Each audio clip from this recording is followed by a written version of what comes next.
Mapema leo hii ripoti ya mdhibiti na mkaguzi mkuu wa hesabu za serikali imewekwa mezani kwa utaratibu uliowekwa chini ya masharti ya kanuni ya 46 ya kanuni ya kudumu ya Bunge toleo la mwaka 2025.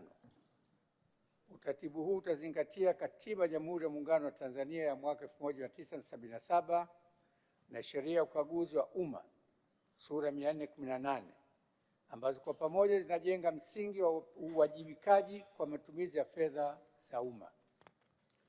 Mheshimiwa Wabunge, kwa kuwa hii ni ripoti ya kwanza ya mdhibiti na mkaguzi mkuu wa hesabu za serikali kuwasilisha katika Bunge la 13, nachukua fursa hii kufafanua baadhi ya mambo ya msingi kuhusu utaratibu wa kuifanyia kazi ipasavyo. Ufafanuzi huu ni pamoja na kuonesha mabadiliko makuu ya utaratibu yatakayotumika katika Bunge la 13 kwa lengo la kuimarisha uwajibikaji. Mabadiliko haya yenye msingi katika kanuni za Bunge ni kama ifuatavyo: utaratibu wa kamati za kusimamia matumizi ya fedha za umma kufanyia kazi ripoti hizo kwa kuwahoji maafisa masuhuli unaanza baada ya ripoti hiyo kuwekwa mezani bungeni hadi mwaka mkutano wa Bunge wa mwezi Oktoba, Novemba. Jambo hili sasa limepewa nguvu ya kikanuni chini ya kanuni ya 139 fasili ndogo ya 16 ya kanuni za Bunge. Lengo lake ni kutoa fursa ya uchambuzi wa kina kwa hoja za kiukaguzi kwa mtazamo wa kibunge na kwa niaba ya wananchi, ili kuweza kubainisha hatua za uwajibikaji. Kamati zinapendekeza hatua hizo kwa kuzingatia dosari zilizobainishwa na CAG. Kazi ya CAG ni kubainisha dosari, wajibu wa Bunge ni kubaini hatua za moja kwa moja na kiuwajibikaji. Bunge la 13 litatekeleza wajibu wake inavyostahili.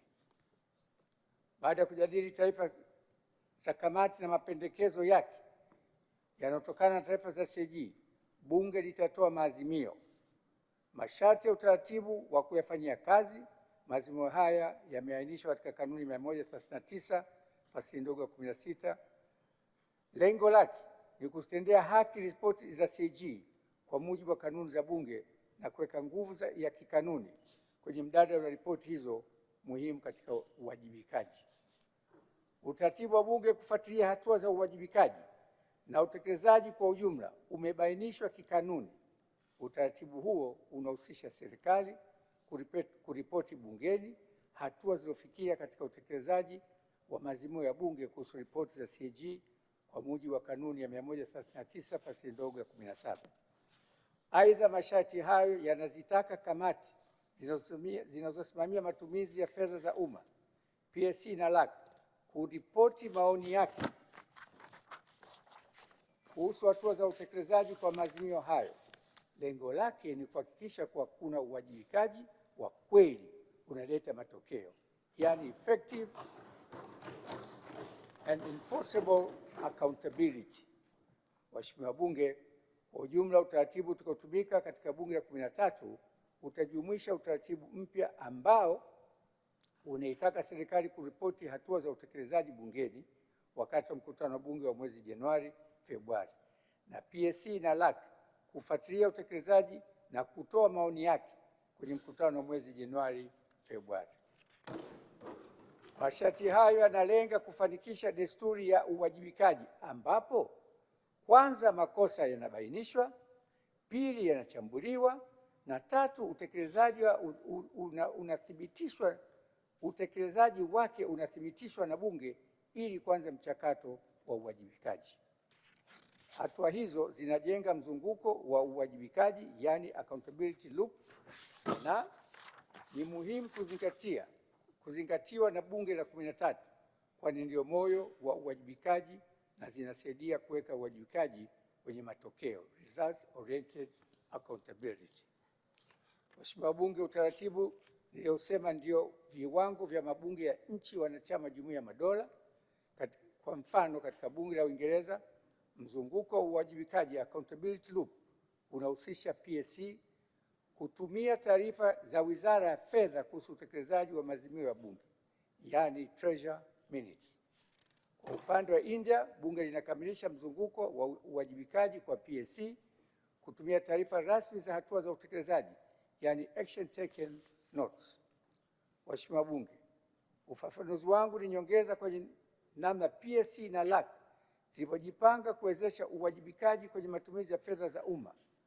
Muda utakaotumiwa na kamati hizi utakuwa kwa ajili ya kuchambua kwa kina, kukusanya ushahidi, kulinda haki ya asili ya maafisa masuli kusikilizwa, National Justice, na kutafsiri hoja za CAG katika uwajibikaji.